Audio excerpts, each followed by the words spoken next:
Hey guys, it's our Shawn. We're going to be talking about the Taylor Swift jet situation. In case you haven't heard, you probably have by now. Taylor Swift has gone after a college student, Jack Sweeney, who has been publishing the location of her jet. At least has been published until recently. We'll talk about that development too as we jump into it. This is one of those interesting intersections of law that impacts our business and everyday life. So I wanted to jump into it and see what lessons we can have from it. Very interesting case here. Of course, Taylor Swift doesn't want the location of her plane going everywhere. And believe me, if I owned a plane, I wouldn't want that location broadcast everywhere too. But there's other issues at play here, such as her being a public figure and people wanting to know what is she up to. And especially with her jet, and her political stances, sometimes people want to reconcile those two. We certainly want that information. That seems to be a growing issue now. Bring in also the Tucker Carlson situation, which we talked about recently here on the channel. Same deal, right? People want to know, and a lot of people want Tucker to talk to Vladimir Putin, and we're going to see the interview soon, recent after this recording, if those of you watching it live. But we want to know, we want to hear the other side of the story, but more and more it's getting hard to hear the other side of the story. And what we see here potentially with the Taylor Swift case is she's saying, don't publicize my jet's location, don't publicize my jet's usage, don't get that information out there. Of course, she's saying she wants privacy and she doesn't want to know where things are. So let's jump into the letter here. I'm going to bring up on the screen the letter from Venable, which is a very powerful law firm. I've known them for years. They are a very well established and prominent firm, and they are apparently representing her because this letter to Mr. Sweeney. And there's a version on Reddit of this letter that has kind of more better formatting. It's the more of the original letter, but it's missing the second page. And I think it's worth reading that first page and second page together. So they send this letter to this Jack Sweeney in Florida, says that Venable is representing Taylor Swift and that they are offending, engaging in stalking and harassing behavior, publishing the location of this airplane on public social media. Talks about the threat and safety and the well-being of the client, and they want it to stop. They request an immediate cease and desist. This is very common language that you'll see in one of these cease and desist letters, and they want to remove the content.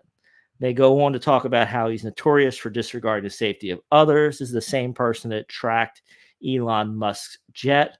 And they talk about how, he may be playing a game, but it is a life and death matter to Miss Swift. And then talks about the fact that, people may have been, attacking her or coming to her residence in the past, which is certainly not something most of us would want to do, right?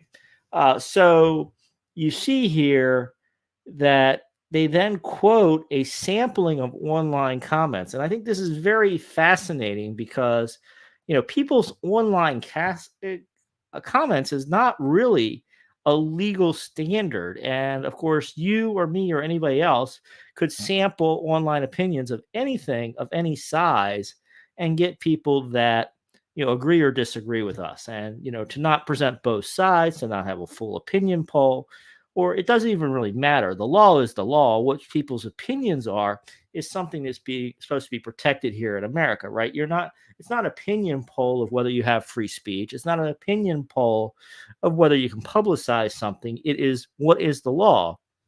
And of course, one of our standards with free speech and just more generally here in the US is that each of us should be free to do the things that we feel are right and to communicate the things. And sometimes, the seeds of a popular movement come out of something unpopular, right? And so sometimes you need to build that momentum.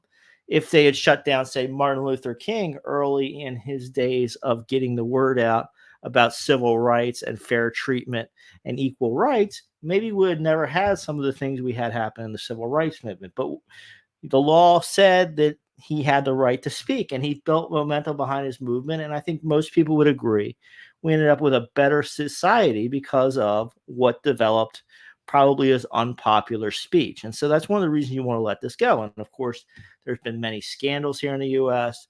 There's been many times where somebody getting in there and getting knowledge that people didn't really want to come out got out. And that knowledge getting out changed things and maybe uncovered like the Watergate scandal or other things where free speech has been so important.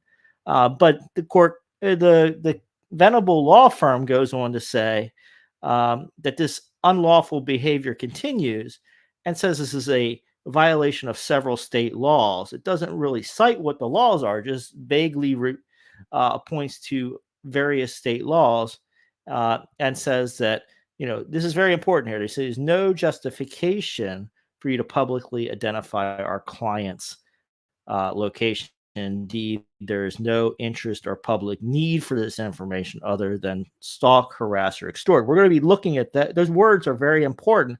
And I think there's a reason why Venable used those words when they were talking about this. They're trying to lock into something we're going to see here as we look at the Florida statute in just a minute, saying it causes harm and emotional distress. Again, important triggers here that they're going to be looking for. Saying it must stop. They're going to demand a cease and desist. This is it's a very standard type of language you will see from a law firm.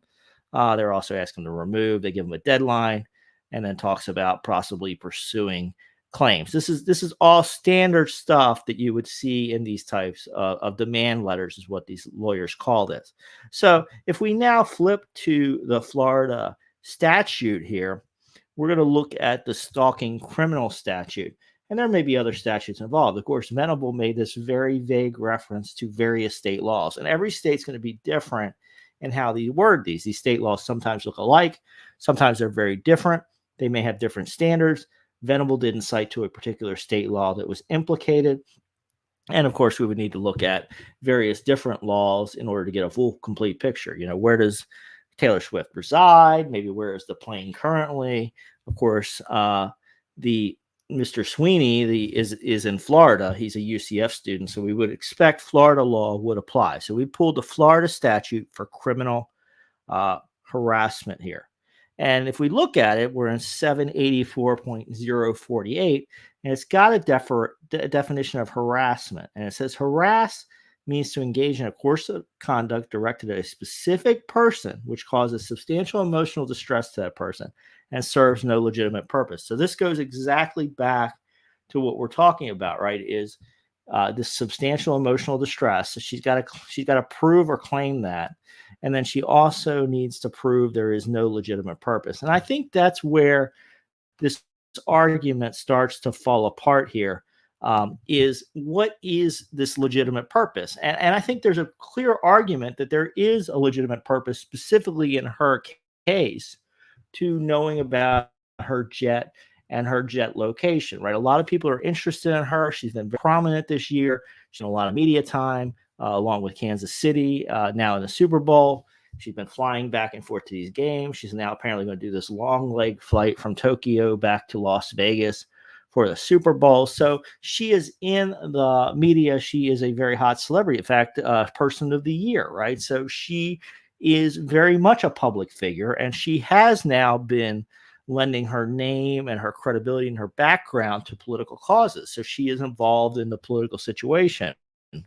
Sometimes she's quiet about politics, but now she's starting to, back certain causes, back certain candidates. And so people are curious about what is she doing and what is going on. So what she's engaging in, how much she's flying around. She apparently has one of the most active jets in all the U.S., right? Through this tracking, they've determined that she perhaps is one of the biggest carbon footprints around. And, some people say she bought carbon credits to offset it, but it doesn't really change the facts, right? I mean, you can buy carbon credits all you want. The jet is flying around a lot. Without tracking the jet, without knowing where the jet is, we lose that information. We don't know what's going on, right? And there is definitely a lot of challenges to, getting information out there, particularly in the democratic process about people. And if we protect everybody's privacy too much, then we just don't know. On the flip side, of course, I know she doesn't want people coming to her house. I think here they're really running a fear campaign, right? They've taken a college student who's tracking the planes, who set up whatever program was tracking it, and you take a big prominent law firm and says, hey, I'm going to come after you. I probably bet he's not making that much money off of his websites.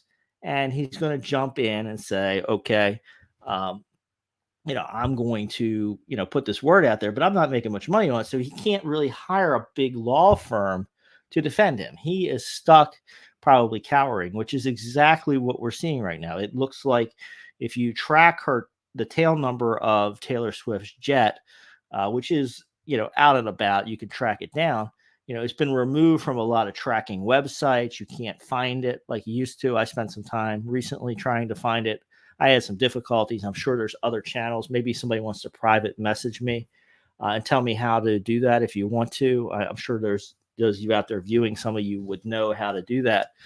So if you do know how to do that, I would appreciate it. My contact information is in the comments. You can just scroll down there, and I would love for somebody to reach out directly. Don't post it in the comments because I don't want to contribute to anybody doing wrongful behavior. But I personally would like to know how difficult it is to track. I understand it's not very difficult if you just know which websites to go and what to punch in here. In fact, that's what Jack Sweeney did, right? He is just publicizing information as otherwise publicly available. And there's other services that do the same thing. Maybe we need to, as a nation, have a conversation about what's public and what's private. And maybe this information should be private. But now they're really going after the messenger of what information is already out there. Maybe Taylor Swift doesn't need to, maybe she needs to get maybe she needs to rent planes so that people can't track her as well. Or maybe there's other avenues other than going after Mr. Sweeney. Would love to hear your comments and thoughts. What do you think? How do you balance between privacy and not? But I think there's some important legal issues here, a lot of lessons about how even simple things in your business can lead to problems.